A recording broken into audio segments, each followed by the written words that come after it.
যে আমাদের 8 নম্বর শুভলাকাটি union chairman SM মঞ্জুর রহমান, আমাদের কাকু, উনি চুকনাগরে এই জায়গাটা আর কি কিনছে অল্প কিছুদিন আগে। এই যে দেখেন, এই চারিপাশ দিয়ে পাঁচুলি দেওয়া, এই যে আম গাছ, তারপরে সিম গাছ, কাঁঠাল গাছ, লেবু গাছ, সব গাছই আছে অবশ্যই এইখানে। তো আজকে আর কি আসছি আমি, পাশে ঘর হবে, ঘর করবে আর কি, তার জন্যই দেখতে আসিছি।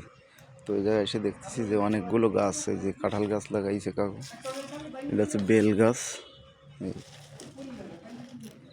আখ,